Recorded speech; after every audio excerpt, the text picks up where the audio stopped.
लेन जिहाद, तालीम जिहाद, थूक जिहाद, जब जब जुल्म होगा तब तब जिहाद होगा। यानी एक आदमी न्यूयॉर्क का मेयर बन सकता है ममदानी, लंदन के अंदर मेयर बन सकता है एक खान, हिंदुस्तान के अंदर किसी मुस्लिम यूनिवर्सिटी का कोई आदमी वाइस चांसलर नहीं बन सकता, और अगर बनेगा तो आजम खां की तरह जेल के अंदर जाएगा, इकबाल की तरह औलाद जेल में डाल दी जाएगी। आज देख लीजिए अल-फलाह का क्या हो रहा है। गुज़िश्ता कुछ अरसे से बिलखुसूस बाबरी मस्जिद, तलाक़ सलासा जैसे बहुत से मसलों पर फैसले के बाद ये तासुर आम हो रहा है कि अदालतें हुकूमतों के दबाव में काम कर रही हैं। याद रखिए, सुप्रीम कोर्ट उस वक्त तक ही सुप्रीम कोर्ट कहलाने का, उस वक्त तक ही सुप्रीम कहलाने का मुस्तहिक़ है जब तक आइन की पाबंदी करे, कानून के हुकूक का ख्याल रखे। अगर ऐसा न करे तो वो इखलाकी तौर पर भी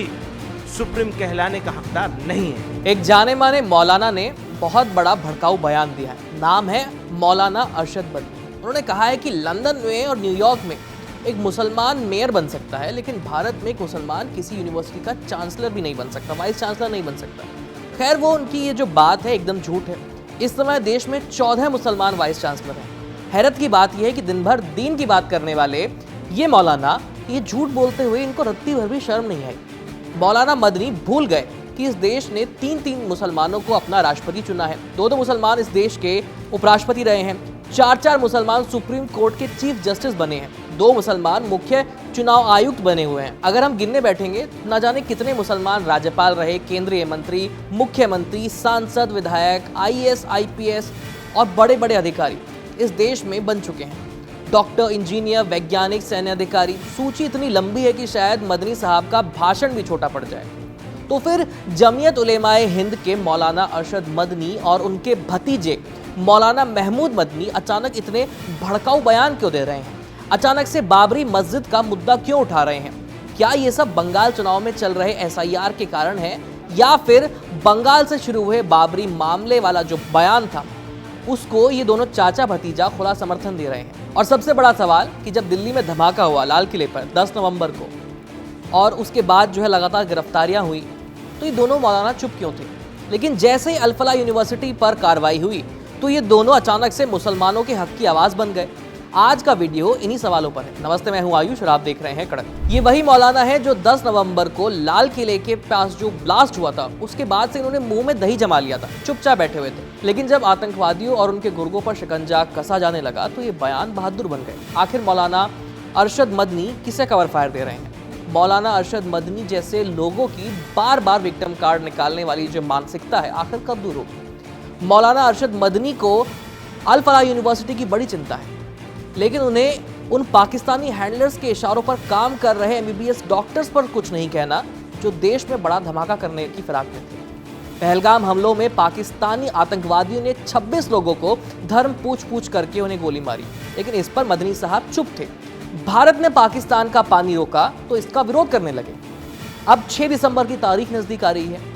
इसी दिन अयोध्या में बाबरी विध्वंस हुआ था, और इसी दिन आने वाले 6 दिसंबर को अल-फलाह यूनिवर्सिटी से जुड़े जो आतंकी डॉक्टर थे वो देश में बड़ा ब्लास्ट करने की फिराक में थे, लेकिन NIA और जम्मू पुलिस की जो कार्रवाई थी उससे उनकी साजिश नाकाम हो गई। देश में सांप्रदायिक माहौल बिगाड़ने और दंगे कराने की पूरी कोशिश की गई थी, लेकिन जब ये सब प्लान फेल हो गया तो बंगाल में TMC के एक नेता ने 6 दिसंबर को बाबरी मस्जिद बनाने की बात कह दी, और जैसे ही बयान सामने आया देश भर में राजनीतिक विरोध हुआ।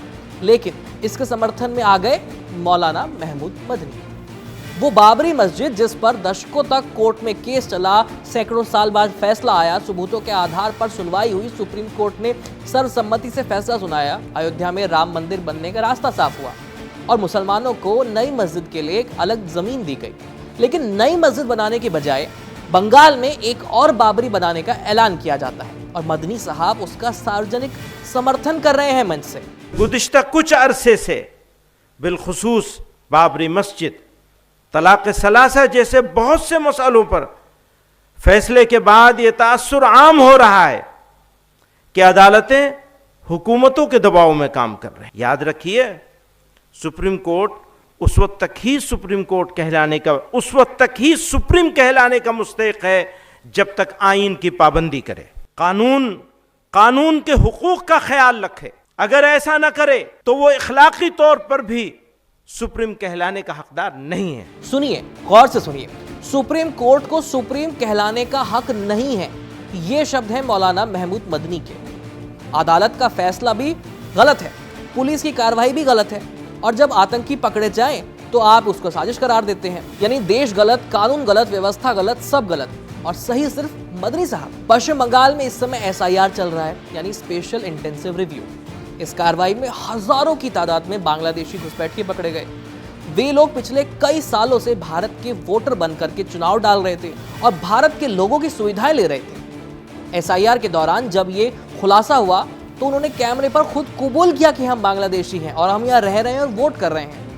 देश का कानून अपना काम कर रहा है, चुनाव आयोग अपना काम कर रहा है, लेकिन महमूद मदनी इस बात पर भी सवाल उठाने लगे। उन्होंने अपने बयान में एक तरह की धमकी दी है। हमें तैयार होना पड़ेगा, थोड़ी तकलीफें रसन, फिर थोड़ी सी तकलीफदार, इसके बाद है दोस्तों आराम ही आराम है। अपनी ही बस्ती में हमसे, अपनी ही बस्ती के लोग, अपनी ही बस्ती में हमसे, अपनी ही बस्ती के लोग पूछते हैं कौन सी बस्ती के हो, क्या नाम है। वो SIR भी चलाया हुआ है। उनके लहजे से साफ था कि ये सिर्फ विरोध नहीं है, बल्कि एक तरह का सामाजिक और राजनीतिक दबाव बनाने की कोशिश है। अब यहाँ असली सवाल ये खड़ा होता है कि जब घुसपैठियों पर कार्रवाई होती है, जब आतंकी डॉक्टर पकड़े जाते हैं, जब NIA देश की सुरक्षा मजबूत करती है, तभी मदनी साहब क्यों सक्रिय हो जाते हैं? आखिर क्या वजह है कि हर बार भारत विरोधी नैरेटिव के साथ ये दोनों मौलाना एक ही मंच पर दिखते हैं? बंगाल चुनाव पास है, SIR चल रहा है, बाबरी वाले बयान से माहौल गर्म करने की कोशिश की जा रही थी, और ऐसे समय में चाचा भतीजा दोनों मैदान में उतर आए हैं। क्या है, राजनीतिक दबाव बढ़ाने की ये कोशिश की जा रही है, या फिर उन लोगों को राहत देने का तरीका ढूंढा जा रहा है जिनकी गतिविधियों पर कानूनी शिकंजा कसा जा चुका है? भारत एक लोकतांत्रिक देश है, यहाँ हर किसी को बोलने का अधिकार है, लेकिन झूठ बोलकर देश को बदनाम करने का अधिकार किसी को नहीं है। मदनी साहब भूल रहे हैं कि भारत पर मुसलमानों का उतना ही हक है जितना हिंदुओं का, सिखों का, ईसाइयों का और बाकी लोगों का है। लेकिन अगर हर बार देश को, अदालत को और एजेंसियों को गलत साबित करने की कोशिश की जाएगी तो सवाल तो उठेंगे। फिलहाल इस खबर में इतना ही। वैसे मदनी साहब के जो बयान आए हैं, भड़काऊ बयान, इस पर आप क्या सोचते हैं? अपनी राय कमेंट सेक्शन में हमें लिख करके भेज दीजिए, और इस पूरी वीडियो के बारे में आपको क्या कहना है ये भी हमें बता दीजिएगा। मेरा नाम है आयुष, देखते रहिए कड़क।